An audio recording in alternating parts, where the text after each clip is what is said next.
There'll be peace when you are done. Lay your weary head to rest. Don't you cry no more. Welcome to another episode of Action Video Game Talk. I'm your host, Scott Action Jackson. Thanks for joining me today, or tonight, or whenever you're watching or listening to this video. Once again, I have a whole bunch of news articles to go through and to catch up on, so let's just hop right into it. For the first time in the Pokemon series, Omega Ruby and Alpha Sapphire will let players fly freely around the game's map and take part in aerial battles.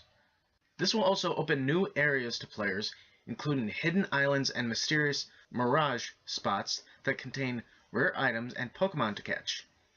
You will need one of the game's two legendary Pokemon, Mega Latias or Mega Latios, as well as the new Soar ability to be able to fly where you please. Players will earn a flute to summon one of the two about halfway through the game. Flying itself isn't new. Pokemon players have long been able to quickly fly from one town to another, but now players will actually be able to control their flight, even being able to perform loops and turns mid-air. So all this was teased with the Mega Latias and Latios video that Nintendo or the Pokemon Company released on YouTube or other social media. But on it they showed where you can actually take control of either Latias and Latios in their, I guess, Mega form, and you can actually fly and soar around the whole map, which the article itself says that it can reveal hidden islands and this mysterious mirage spots. Now on the video itself it showed the mirage spots as a little, I guess, kind of cloudy spots in the sky. To me, something like this should have been done, I don't know, back when Pokemon first started on the DS, because it would have been a really handy feature. But then again, something like this is what Pokemon players have been wanting to do, and more or less have seen done in the actual animated series. Well, cartoon anime series. And I guess it might have been teased some in the manga too. In June, Capcom promised that Demon's Crest would be coming to Wii U. On October 30th, that commitment will be fulfilled. Also coming on October 30th is the NES title Gargoyle's Quest 2, The Demon Darkness. It will be available for both Wii U and 3DS. The first game in the series, the original Gargoyle's Quest for Game Boy, is already available on the 3DS Virtual Console. Once again, it is great that some of these older generation games are going to be available on more or less the current generation for people to try, especially with this the Virtual Console that they have for the Wii U, the 3DS. I mean, some of these games are impossible to find. I mean, Demon's Crest, it's one of those really rare games, and it's really expensive just to get a hold of. So yeah, like I said, it's great that some people will actually be able to try some of these games out that are hard to find. Microsoft is bundling up Assassin's Creed Unity this holiday with two games included at the same price as the console alone. There are options for those that want the system with Kinect and those that are happy to use the system without the camera. The $400 bundle comes with the digital versions of Assassin's Creed Unity and Assassin's Creed 4 Black Flag. The $500 Kinect bundle also includes Dance Central Spotlight, bringing the total number of included games to 3. Both bundles will be available on Sunday, November 2nd. Players will be able to preload Assassin's Creed Unity in advance of its November 11th release. While the packaging is unique, the consoles are the standard glossy black. Microsoft is also planning Sunset Overdrive with a white Xbox One and a Call of Duty Advanced Warfare bundles with a special deco and 1TB hard drive, as revealed at Gamescom.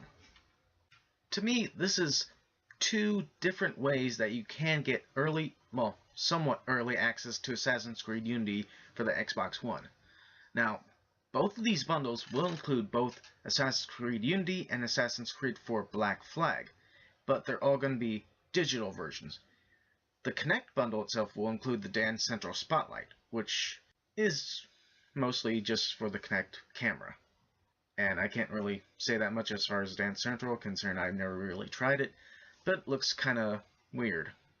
But according to this, they should be available on Sunday, November 2nd, so if they aren't available on that day, they'll probably be available within that week area.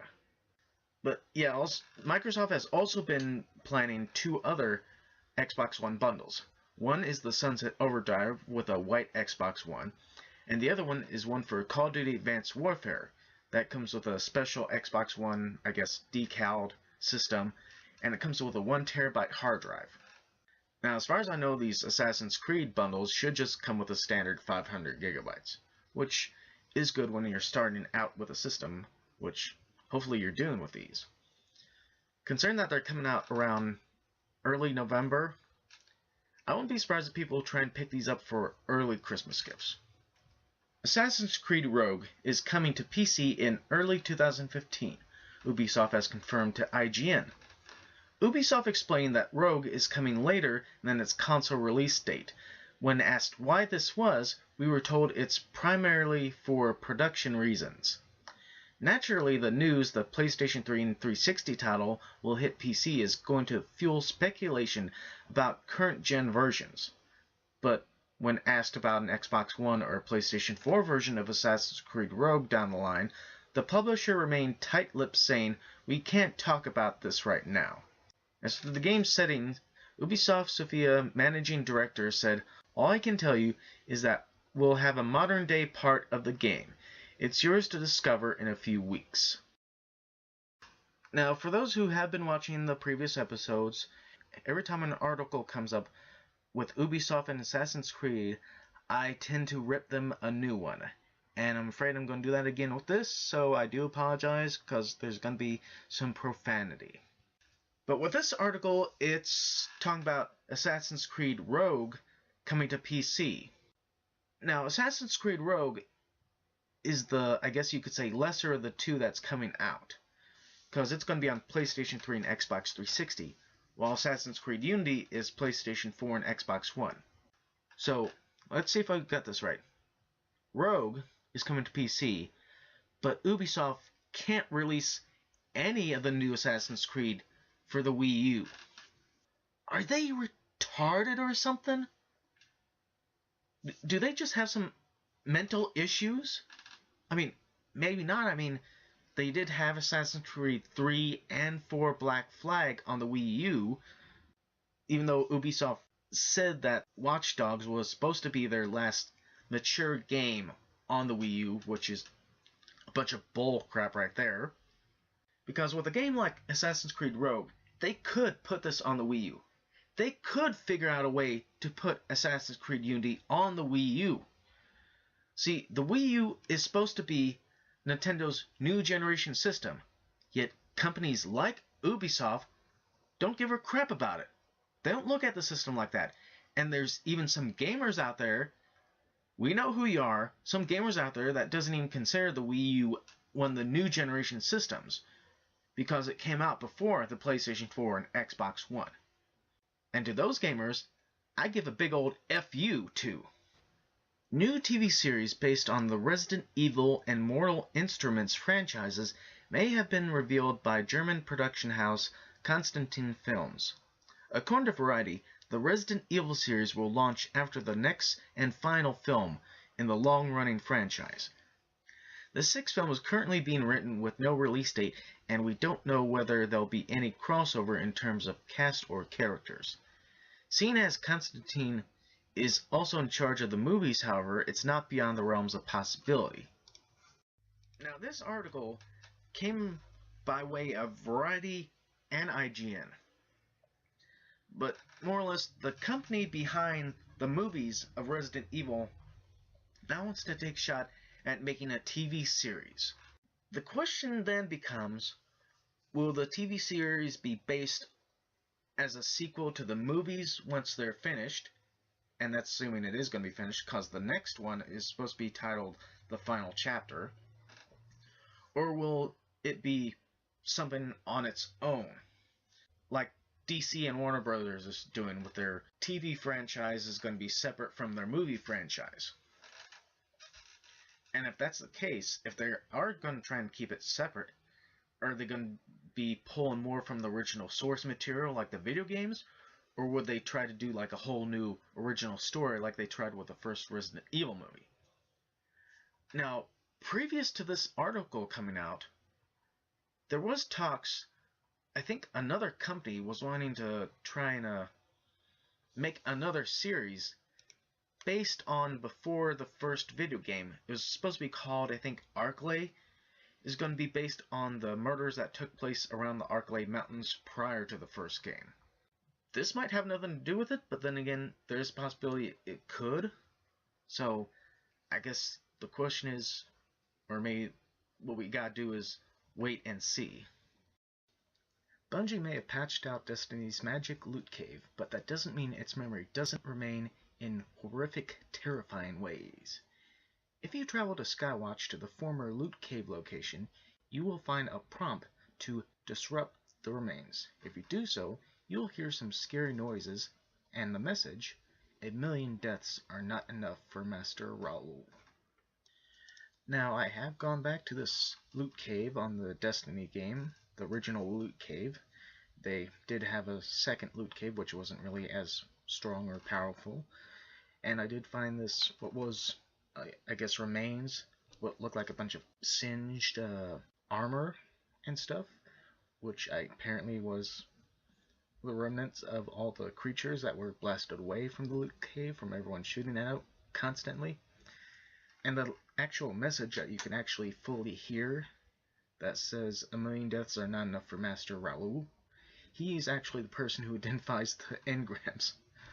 So, although the loot cave is totally gone from this location, it is nice and funny that Bungie is doing this little nod, and it's more or less haunting the loot cave just in time for Halloween. In February, Warner Bros. Picked up the rights to make a movie based on Mojang's hit indie sandbox title Minecraft. The studio has announced that Night at the Museum director Sean Levy has been chosen to lead the project. Levy would be working with producers Roy Lee and Jill Messick to bring the game to the big screen. Since Minecraft doesn't have a plot, it's impossible to even suggest how this adaptation will be handled. Since Warner Bros. Picked up the rights, much has changed for Mojang and Minecraft. The Swedish developer was purchased by Microsoft for $2.5 billion. Now, for people who have played Minecraft, knows that there isn't really a major plot or story behind it. And the fact that apparently Warner Brothers is going to make a movie is about as strange as the fact that they're going to make a movie about Tetris. But apparently Warner Brothers did pick up the director of the Night at the Museum, which technically I think all three films have done okay. From what I've seen from the trailers for each of the Night at the Museum movies, they seem like fun movies. I haven't actually seen the movies, but from the trailers they look fun, so they might have picked a good guy to direct this Minecraft movie.